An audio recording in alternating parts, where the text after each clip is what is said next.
दोस्तों क्या आप यकीन करोगे अगर मैं कहूं कि भारत का सबसे भरोसेमंद, सबसे खतरनाक और अचूक ब्रह्मोस्त्र ब्रह्मोस मिसाइल अब रिटायर होने जा रहा है। जी हां, वही ब्रह्मोस जिसके नाम से ही दुश्मन कांप उठते हैं, उसे अब भारतीय सेना से विदा किया जा रहा है। पर क्यों? आखिर ऐसा कौन सा हथियार भारत ने बना लिया है जो ब्रह्मोस की जगह ले सकता है? आपको S-400 एयर डिफेंस सिस्टम का तो पता होगा, जिसे दुनिया का सबसे बेहतरीन सुरक्षा कवच माना जाता है। आपको जानकर हैरानी होगी कि भारत का यह नया हथियार इतना तेज है कि S-400 जैसा मिसाइल सिस्टम भी इसको नहीं रोक सक पाएगा। दोस्तों ये कोई मजाक नहीं है। भारत का यह नया हथियार ब्रह्मोस से 1 या 2 गुना नहीं बल्कि पूरे 5 गुना ज्यादा तेज है। जी हां, 5 गुना ज्यादा। इतनी रफ्तार जिसकी आप कल्पना भी नहीं कर सकते। ये एक ऐसी छलांग है जिसे दुनिया के बड़े बड़े देशों को हैरान कर दिया है। सोचिए एक ऐसे हथियार के बारे में जिसे तबाही मचाने के लिए किसी बम या बारूद की जरूरत नहीं, वो अपनी रफ्तार की ताकत से ही दुश्मन के किसी भी किले को मिट्टी में मिला सकता है, जैसे आसमान से कोई उल्का पिंड गिरा हो। दुनिया के कई देशों की खुफिया एजेंसियां सिर्फ इस वक्त एक ही काम कर रही हैं, धवनी प्रोजेक्ट की जानकारी निकालना। बंद दरवाजों के पीछे भारत के इस कदम ने दुनिया की हर बड़ी सैन्य शक्ति के मुख्यालय में खलबली मचा दी है।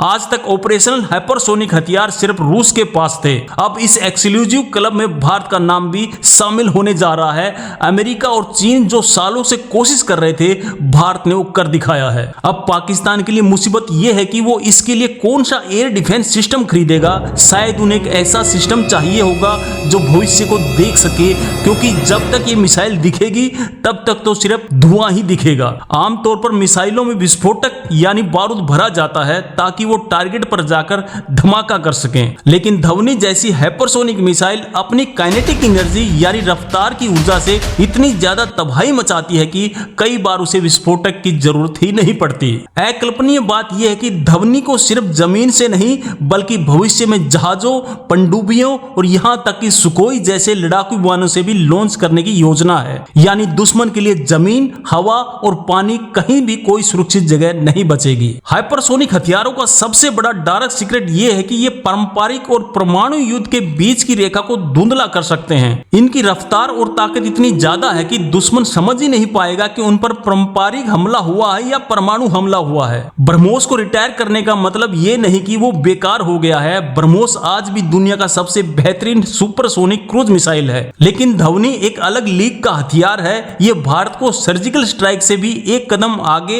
हाइपरसोनिक स्ट्राइक करने की अक्षमता देता है। सांसें थाम लीजिए, क्योंकि जब धवनी का पहला वीडियो सामने आएगा तो वो नजारा देखने लायक होगा। एक भारतीय मिसाइल जो आग के गोले की तरह आसमान को चीरती हुई पलक झपकते ही गायब हो जाएगी, वो दिन अब दूर नहीं है। धवनी की वजह से भारत का रक्षा निर्यात आसमान छू सकता है। वियतनाम, फिलीपींस, इंडोनेशिया, आर्मेनिया जैसे कई देश जो चीन या उसके दोस्त से परेशान हैं, वो इस मिसाइल को खरीदने के लिए लाइन लगा सकते हैं। दोस्तों सच्चाई का बम यह है कि धवनी भारत को उस मेज पर लाकर खड़ा कर देगी जहां दुनिया के नियम तय होते हैं। जब आपके पास ऐसी ताकत होती है तो दुनिया आपकी बात सुनती है और सम्मान से सुनती है। और बात सिर्फ भारत तक ही सीमित नहीं, दुनिया भर में इस मिसाइल की चर्चा शुरू हो चुकी है।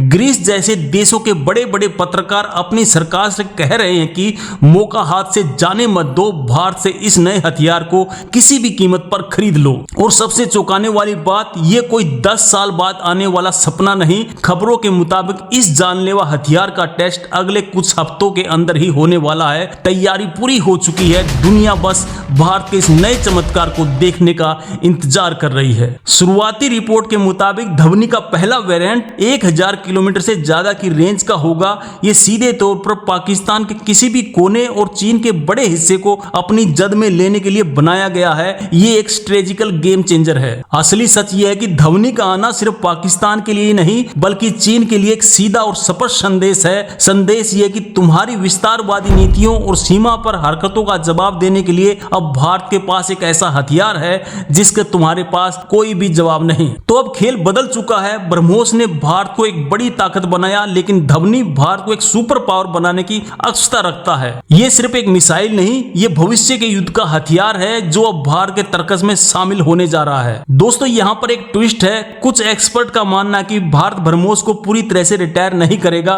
बल्कि ब्रह्मोस और धवनी दोनों का एक डेडली कॉम्बिनेशन को इस्तेमाल करेगा। ब्रह्मोस छोटी और मध्यम दूरी के लिए और धवनी लंबी दूरी के स्ट्रेटेजिकल टारगेट के लिए ये एक ऐसी दोधारी तलवार होगी जिसका कोई भी तोड़ नहीं होगा। जरा दुश्मन के नजरिए से सोचिए, एक हमला जो दिखाई ना दे, जिसे रोका ना जा सके और जिसके आने की खबर मिलने और तबाही मचने के बीच सिर्फ कुछ ही सेकंड का फैसला हो, ये डर ही दुश्मन को आधा खत्म कर देगा। तो आखिर क्या नाम है इस ब्रह्मशस्त्र के भी ब्रह्मशस्त्र का? इस हथियार का नाम है धवनी हाइपरसोनिक मिसाइल। धवनी यानी आवाज, ये नाम इसको इसलिए दिया गया है क्योंकि ये मिसाइल आवाज की रफ्तार से भी कई गुना ज्यादा तेजी से दुश्मन तक पहुंचकर प्रलय मचा देती है। धवनी मिसाइल की स्पीड मैक 5 से भी ज्यादा होगी, यानी लगभग 7400 किलोमीटर प्रति घंटा से ज्यादा। दिल्ली से इस्लामाबाद की दूरी ये मिसाइल सिर्फ 5 से 6 मिनट में तय कर लेगी। दुश्मन का चाय खत्म करने का भी मौका नहीं मिलेगा। याद है वो मिशन जब ब्रह्मोस ने दुश्मन के हर एक बंकर को चुन चुनकर तबाह किया था? 100% एक्यूरेसी, 100% तबाही, एक भी मिसाइल अपने टारगेट से नहीं चूकी थी। ऐसी मिसाइल को रिप्लेस करने का कोई छोटा मोटा फैसला नहीं हो सकता, इसके पीछे बहुत बड़ा राज छिपा है। कल्पना कीजिए अगर भारतीय मिसाइल आर्मेनिया को दे दे तो अजरबैजान और तुर्की की जोड़ी क्या करेगी? अगर वियतनाम को दे दे तो साउथ चाइना सी में चीन की दादागिरी क्या होगी? एक मिसाइल और पूरी दुनिया का समीकरण बदल जाएगा। धवनी का असली रहस्य इसकी गति या ग्लाइड करने की अवस्था नहीं, बल्कि उस एडवांस मटेरियल में है जिससे इसको बनाया गया है। हाइपरसोनिक गति पर हवा के घर्षण से पैदा होने वाली भीषण गर्मी को झेल पाना ही सबसे बड़ी चुनौती है, जिसे भारत के वैज्ञानिकों ने सुलझा लिया है। लेकिन दोस्तों, क्या धवनी के बाद भी कुछ और है? क्या डीआरडीओ इससे भी आगे की कोई योजना बना रहा है? बिल्कुल, धवनी तो बस एक शुरुआत है। इसके बाद धवनी 2 और लॉन्ग रेंज की हाइपरसोनिक मिसाइलों पर काम शुरू हो चुका है, जो पूरे एशिया को अपनी जद में ले सकेगा। दोस्तों, ये खबर तो वायरल होनी ही चाहिए। हर भारतीय को ये पता चलना चाहिए कि हमारे देश ने कितनी बड़ी उपलब्धि हासिल की है। ये सिर्फ एक मिसाइल नहीं, ये 140 करोड़ भारतीयों का गौरव है, उनका स्वाभिमान है। इस प्रोजेक्ट को डीआरडीओ ने टॉप सीक्रेट रखा था। दुनिया को बस इतना पता था कि भारत हाइपरसोनिक टेक्नोलॉजी पर काम कर रहा है, लेकिन किसी को अंदाजा नहीं था कि भारत इतनी जल्दी एक पूरी मिसाइल बनाकर तैयार कर लेगा। ये भारत के वैज्ञानिकों की एक बहुत बड़ी जीत है। सरकार के अंदर इस बात पर चर्चा चल रही है कि एक पक्ष बेचने के हक में है, दूसरा सख्त खिलाफ है। आपका वोट किस तरफ है? क्या हमें अपनी सबसे बड़ी ताकत यानी इस मिसाइल को किसी के साथ शेयर करना चाहिए या नहीं? अविश्वसनीय रूप से भारत ये सब अपने रक्षा बजट के एक छोटे से हिस्से से कर पा रहा है। ये दिखाता है कि सही नियत, टैलेंट और दृढ़ संकल्प हो तो सीमित संसाधनों से भी चमत्कार किए जा सकते हैं। भारत इसका एक एक्सपोर्ट वेरिएंट भी बनाएगा, यानी एक ऐसा वर्जन जिसकी रेंज और टेक्नोलॉजी थोड़ी कम रखी जाएगी, ताकि भारत का अपना सीक्रेट भी बना रहे और हमारे दोस्त देशों को उसकी सुरक्षा के लिए एक मजबूत हथियार भी मिल जाए। ये कहानी है भारत के अदम्य साहस, अटूट विश्वास और हमारे वैज्ञानिकों की अविश्वसनीय प्रतिभा की। ये कहानी है एक नए भारत की जो अब रुकने वाला नहीं है। अब सबसे बड़ा सवाल, भारत ने हथियार तो बना लिया, लेकिन क्या भारत इसे अपने दोस्त देशों को बेचेगा? अगर ग्रीस या वियतनाम इसे मांगते हैं तो क्या भारत सरकार उन्हें ये ताकत देगी या इसे सिर्फ और सिर्फ भारत के लिए एक सीक्रेट वेपन बनाकर रखेगी? इस हथियार की असली ताकत सिर्फ उसकी रफ्तार नहीं,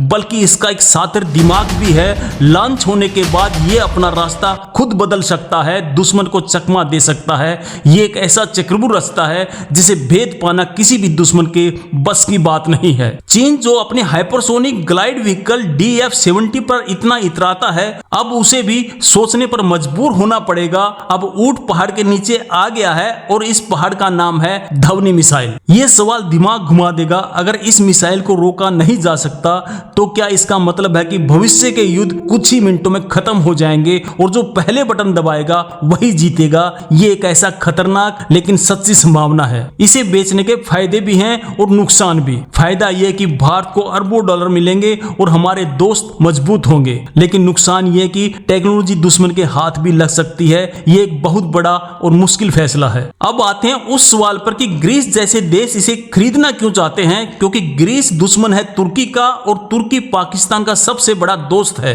ग्रीस जानता है कि अगर उसके पास धवनी जैसी ताकत होगी तो तुर्की कभी भी उस पर आंख उठाने की हिम्मत नहीं करेगा। दुश्मन का दुश्मन दोस्त होता है। तो अगली बार जब कोई भारत की ताकत पर सवाल उठाए तो उसे ब्रह्मोस नहीं, धवनी का नाम याद दिला देना। एक ऐसा नाम जो भविष्य के इतिहास की किताब में सुनहरे अक्षरों से लिखा जाएगा। भारत इस तकनीक पर पिछले एक दशक से भी ज्यादा समय से काम कर रहा था। HSTDV यानी हाइपरसोनिक टेक्नोलॉजी डिमिलिटाराइजेशन व्हीकल के सफल टेस्ट के बाद ही धवनी का रास्ता साफ हुआ। ये सालों की मेहनत का फल है जो अब दुनिया के सामने नजर आ रहा है। अब भारत के दुश्मन माइंड गेम खेलने पर मजबूर हो जाएंगे। उन्हें हमेशा ये सोचना पड़ेगा कि भारत का अगला कदम क्या होगा।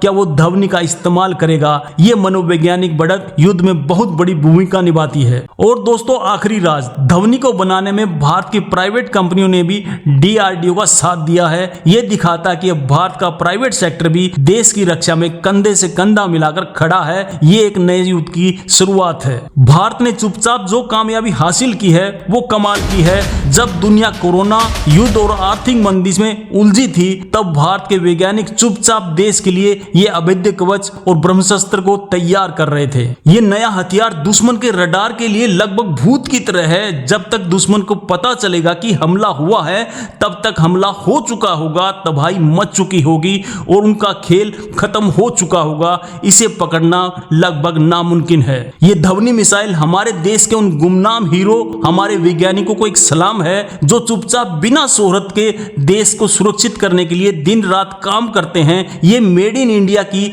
असली ताकत है। एक और मजेदार बात, ब्रह्मोस का नाम ब्रह्मपुत्र और मोस्कवा नदी पर रखा गया था। धवनी का नाम पूरी तरह से संस्कृति और भारतीय है। ये दिखाता है कि अब भारत रक्षा क्षेत्र में अपनी पहचान खुद बना रहा है। हैरानी की बात यह है कि भारत ये सब कुछ अमेरिका या रूस की सीधी मदद के बिना ज्यादातर स्वदेशी तकनीक से ही कर दिखाया है। ये आत्मनिर्भर भारत का सबसे बड़ा और सबसे खतरनाक उदाहरण है। दिमाग चकरा देने वाली बात यह है कि धवनी का सफल होना भारत के स्पेस प्रोग्राम को भी नई ऊंचाई देगा। जिस सुक्रीम जेट इंजन तकनीक का इस्तेमाल इसमें हो रहा है उसी से भविष्य में बहुत कम खर्चे में सैटेलाइट लॉन्च किए जा सकते हैं। एक तीर से दो निशाने होंगे। तो दोस्तों, धवनी के बारे में आपकी क्या राय है? क्या आप भी इस ऐतिहासिक पल के लिए उत्साहित हैं? और दोस्तों, एक बड़े सवाल का जवाब देना मत भूलिए, क्या भारत को ये मिसाइल अपने दोस्त देशों को बेचनी चाहिए या नहीं? अपनी राय कमेंट सेक्शन में जरूर लिखें। जय हिंद, जय भारत। बहुत बहुत धन्यवाद।